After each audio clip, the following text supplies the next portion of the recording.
Hello दोस्तों, आप सभी लोगों का स्वागत है। और आज हमारा जो टॉपिक है वो टॉपिक है क्लास 6 का चैप्टर 1 साइंस का, जिसके बारे में हम पढ़ेंगे कि जो पहला चैप्टर है ना साइंस का, बड़ा मजेदार टॉपिक है क्योंकि ये टॉपिक जो आप लोग बहुत अच्छी तरह से जानते भी हैं, इससे बहुत परिचित हैं आप। क्योंकि भोजन भोजन भी किसको पसंद नहीं है, सभी लोग सुबह होते ही लोग ठूस ठूस के खाना शुरू कर देते हो। तो वही तो भोजन की बात करने जा रहा हूँ मैं। तो भोजन में क्या है, भोजन आखिर यार भोजन ये आता कहाँ से है? हमारे पास सबसे पहले तो आपको ये पता होना चाहिए कि भोजन आता कहाँ से है। तो भाई भोजन कहाँ से आता है सबको पता है, भाई किसान है, खेती करते हैं, वहां से भोजन आता है। नहीं भैया, सब किसान से ही मतलब खेतों से थोड़े आता है, कुछ एनिमल्स से भी आता है। तो उसके बारे में बात करेंगे हम। तो हम अपने टॉपिक को शुरू करते हैं। ओके, तो पहला हमारा जो चैप्टर का नाम है वो भोजन और ये कहाँ से आता है। तो इसके ऊपर हम बात करने से पहले हम ये जानना चाहते हैं कि भोजन है क्या, भोजन की जरूरत ही क्यों है हमें। भाई देखो, भोजन की जरूरत इसलिए है क्योंकि हम क्या करते हैं, हमें ऊर्जा चाहिए। क्या चाहिए भैया? ऊर्जा। और ऊर्जा किससे मिलता है? भोजन से मिलता है ना। तो ऊर्जा के लिए हमें भोजन करने की आवश्यकता है। तो अब हम बात करेंगे कि भोजन आता कहां से है, ये संघटक क्या होता है और इसके स्रोत क्या है। तो अभी तो हमने छोटी छोटी बात किया ना कि भोजन है, भोजन के संघटक हैं, फिर स्रोत है। तो हम सबसे पहले जो बात करेंगे, भोजन तो करते हैं ऊर्जा के लिए, लेकिन हम जो बात करने जा रहे हैं वो सबसे पहले बात करेंगे हम संघटक के बारे में। तो ये संघटक क्या होता है?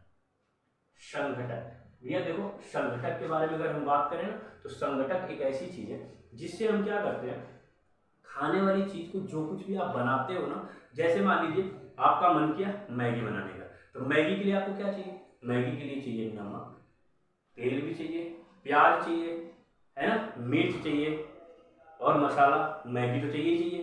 तो भाई अब ये जो कुछ भी आप बनाने के लिए, खाने के लिए जो कुछ भी बना रहे हो ना, बना रहे हो और उसके अंदर जो कुछ भी इंक्लूड करते हो आप, लाइक ये मैगी बनाना है, मैगी बनाना तो सारे स्टूडेंट को पसंद है, फटाफट डाला और बना दिया। तो मैगी के लिए आपको क्या क्या जरूरत पड़ी?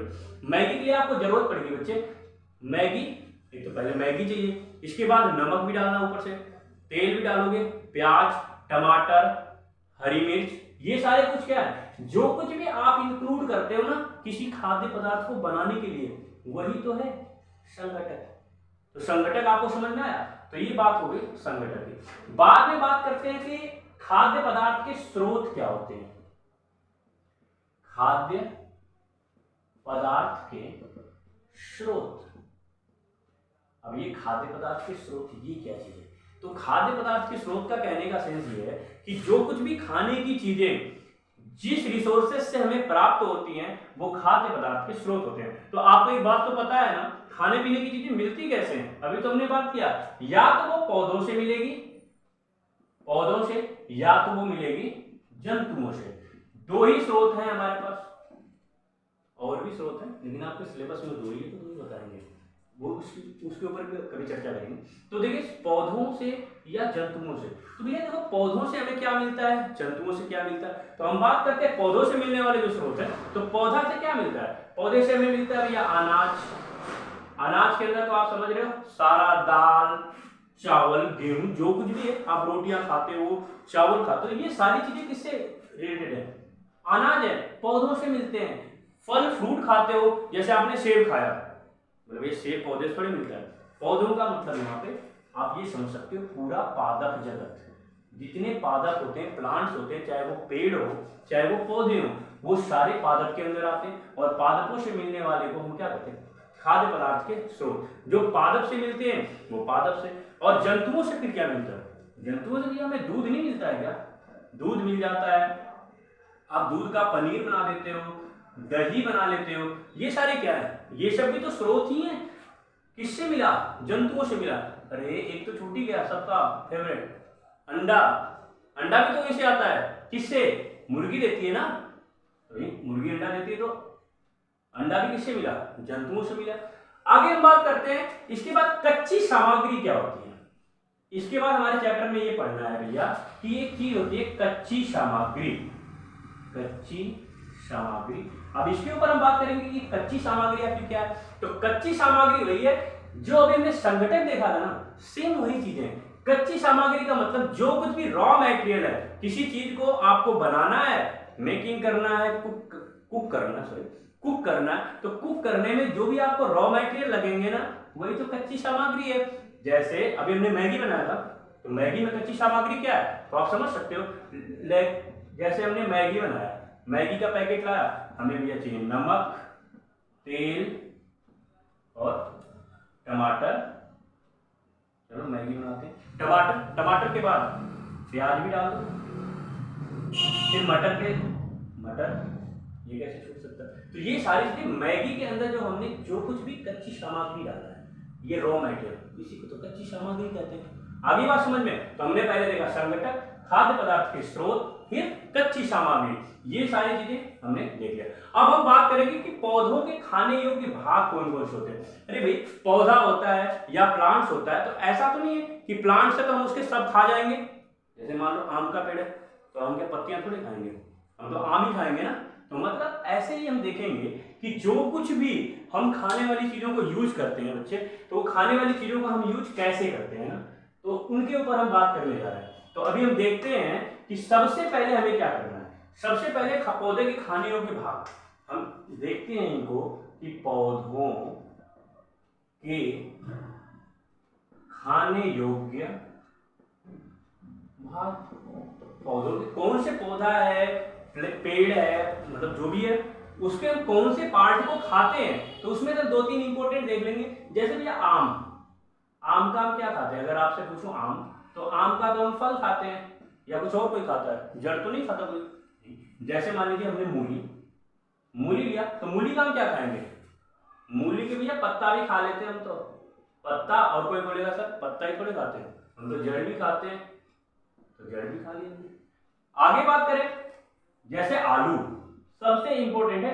सबको लगता है कि हम आलू का जड़ खाते हैं, क्योंकि वो नीचे रहता है ना जमीन में, तो इससे कंफ्यूजन है लोगों को कि आलू का हम जड़ खाते नहीं, लेकिन आलू का हम क्या खाते हैं, तना खाते हैं। आलू का क्या खाते हैं, तना, स्टीम खाते हैं।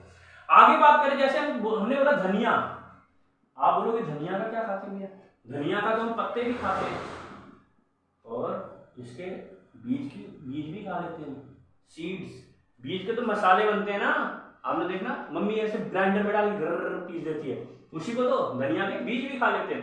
अच्छा, तो ये हो गया पौधों के खाने योग्य भाग। तो आप ऐसे भी बहुत सारे पौधों के खाने योग्य भाग को समझ सकते हैं। बात आगे की करते हैं, तो आगे आता है अंकुर।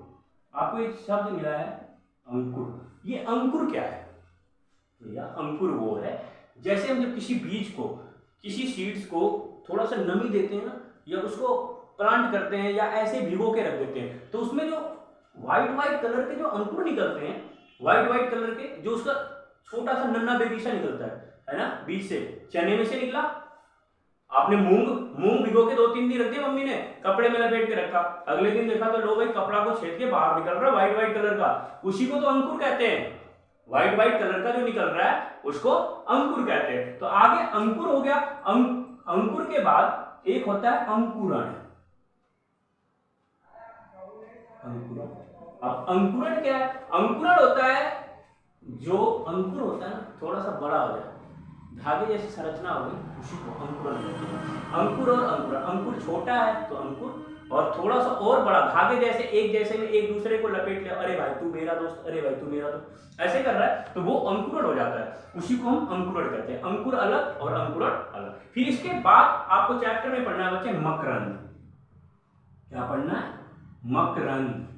ये आपको मकरंद, इसका मतलब नेक्टर। मकरंद क्या होता है, जैसे आप लोगों को पता है कि हम क्या खाते हैं, शहद, मीठा सा, बड़ा मजा आता है। तो जो शहद होता है ना, शहद जो मधुमक्खियां होती है, शहद हम थोड़ी बना सकते हैं भाई, फूल है हमारे पास, रस को निचोड़ो शहद बना दो, पॉसिबल नहीं है, क्योंकि ये टेक्निक तो उन्हीं के पास है, उनसे बात कर नहीं पाते तो सीख नहीं पाया हम। तो इसके बाद क्या करते हैं, मकरंद जो होता है, जो मधुमक्खी होती है ना, वो फूलों के रस को क्या करती है, चूसती है, रसों को चूसा, और रस को चूस के जो रस होता है ना, फूल का रस, आप ये समझ सकते हो, फूल का रस, फूल का रस, कौन से फूल का रस, अरे भाई वो रस जिसको मधुमक्खियों ने इकट्ठा किया है, उसको मकरंद बोलते हैं। और ये मकरंद ही बाद में किसमें चेंज हो जाता है भैया, शहद में। किसमें चेंज होता है?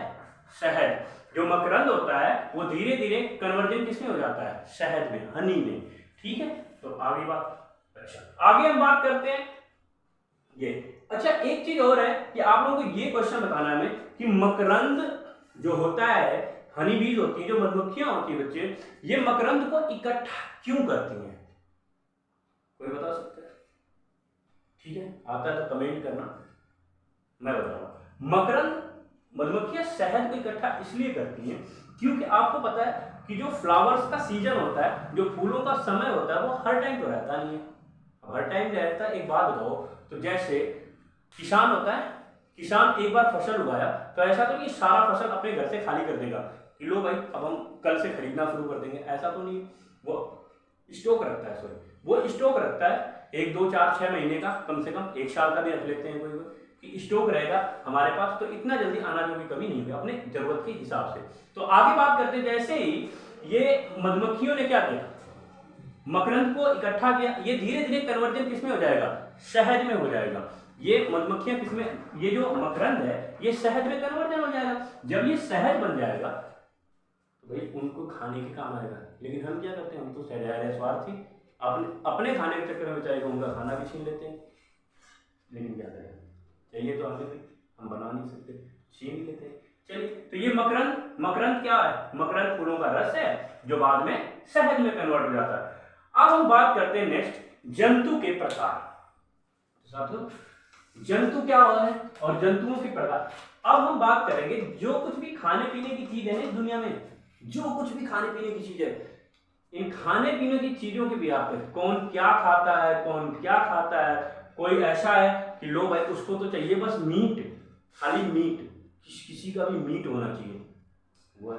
कुछ तो ऐसे हैं बेचारे शांति प्रिय हैं, जिनको बस क्या चाहिए, घास फूस खाकर अपना जीवन बिता लेते हैं। कुछ तो ऐसे हैं जो भाई मीट भी चाहिए, अनाज भी चाहिए। तो इसके बिहार पे हम जंतुओं के प्रकार देखेंगे खाद्य पदार्थ के आधार पर, मतलब जो खाने पीने की चीजें हैं ना उसके बिहार पर हम देखेंगे जंतुओं के प्रकार। तो देखो भैया, जंतु जो होते हैं वो 3 प्रकार के होते हैं, और ऐसा नहीं, जंतु के अंदर हम लोग भी हैं, हम और आप। हाँ सोच क्या रहा, सही कह रहा हूँ, हम और तुम भी एक क्या, एक जंतु है। जंतु कैसे? क्योंकि दुनिया में जो कुछ भी है ना लिविंग थिंग्स, कहने का मतलब चाहे वो प्लांट्स हो, चाहे हम सब जंतुओं की मतलब जीव जंतु हैं, जो लिविंग थिंग्स है, जैसे मान लो प्लांट्स है तो वो भी, उनके अंदर भी एक लाइफ है, उनका जीवन है, तो वो भी क्या है, एक जीवन की कैटेगरी में आता है और बायोलॉजी के अंदर पढ़ते हैं। तो इसीलिए जंतुओं के प्रकार कितने हैं, तो जंतु 3 प्रकार के होते हैं। पहला कौन सा होता है? पहले तो हम बात करेंगे शाकाहारी, शाकाहारी, हर्बिवोरस बोलते हैं इसको। शाकाहारी बहुत शांति प्रिय लोग हैं, आराम से बेचारे अपना घास फूस पे अपना जीवन गुजार लेते हैं, इनको किसी से कोई बैर नहीं है। जैसे शाकाहारी की बात करें तो हमारे पास जो हमारी गाय है, बकरी, ठीक है, फिर हाथी, घोड़ा, ये सारे जानवर जो है ये है शाकाहारी। आप इनको देखोगे चाहे कुछ भी हो जाए, इनके लिए इनका जीवन खत्म हो जाए, लेकिन ये अपना घास फूस छोड़ के किसी को मार के कभी नहीं खाएंगे। हाँ वो अलग बात है, गुस्से में आक्रामक हो जाए, आपको चोट पहुंचा दे, लेकिन आपको खाएंगे नहीं कभी। कौन कौन से? इनको शाकाहारी कहते हैं। दूसरे वाले की बात आती है मांसाहारी। ये बिल्कुल ठीक इनके उल्टे हैं। ये क्या करते हैं, अगर इनको खाने को नहीं मिला, खाने को चाहे इनको घास फूस कभी खाएंगे नहीं है, इनको चाहे मांसाहारी जैसे शेर है, बाघ है, ये सारे क्या है मांसाहारी, इनको मांस खाना है। टोटली ये क्या खाते हैं, मांस खाते हैं। क्यों भैया? क्योंकि इनका स्ट्रक्चर ही ऐसा होता है, इनका डाइजेशन सिस्टम ही ऐसा होता है, ये घास खाएंगे तो डाइजेस्ट नहीं होगा, इनके दांतों का स्ट्रक्चर भी ऐसा ही होता है। तो वो हमारा टॉपिक नहीं, हमें क्या समझना है, हमें बस ये समझना है शाकाहारी जो घास फूस खाते हैं, पेड़ पौधे खाते हैं, या पेड़ पौधे से रिलेटेड फ्रूट खा लिया, ग्रेन्स खा, अनाज खा लिया कोई सा, तो ये तो शाकाहारी होते हैं। जैसे हमारी गाय, बकरी, हाथी, घोड़ा। ये बाद में बात करते हैं मांसाहारी। मांसाहारी कौन सा? जो मांस खाते हैं, शेर, बाघ, ये सारे हो गए। फिर आप बात आती है सबसे खच्चर प्रजाति सर्वाहारी, ये है जिसके अंदर हम और आप भी हैं। हाँ बिल्कुल सही कह रहा हूं, सर्वाहारी जो बेचारे ये अपना खा पी के जीवन बिताया है, हम किसी को नहीं छोड़ते, सबको लपेट लेते हैं। शाकाहारी मांसाहारी, शाकाहारी मांसाहारी हम दोनों हैं। हमें मिला तो ठीक है, नहीं मिला तो मुर्गी के अंडे सही, नहीं मुर्गी के अंडे तो मुर्गी ही सही, लेकिन चाहिए तो हम सर्वाहारी। सर्वाहारी के अंदर ऐसा नहीं हम ही हैं, बिल्ली भी है हमारी, तो हम ये कह सकते हैं मानव, बिल्ली, कुत्ता, है ना। और इसके बाद कौन सा, कौवा भी होता है, कौवा भी दोनों खा लेता है। चूहा भी ऐसा ही होता है, चूहा, हाँ चूहा भी खा लेता है। चूहा को देखा नहीं, पालतू व्हाइट वाला चूहा कितना तेज खाता है वो धनिया के पत्ते को। तो वैसे चूहा भी क्या करता है, चूहा भी दोनों होता है, वो चिकन मटन भी निपटा सकता है, कोई दिक्कत नहीं है ना। तो ये रहा आपकी कि भोजन कहाँ से आता है, ये आपका पूरा लेक्चर। बच्चे आप आराम से इसको पढ़ो, पढ़ के और इसके एक बार बुक को रीड करो। बाकी आपको अगर नोट्स चाहिए तो आप हमें कमेंट करो, हम नोट्स भी आपको प्रोवाइड करवा देंगे। तो ठीक है, और अच्छी लगे वीडियो तो अपने दोस्तों में शेयर भी कर दो, ठीक है। Thank you.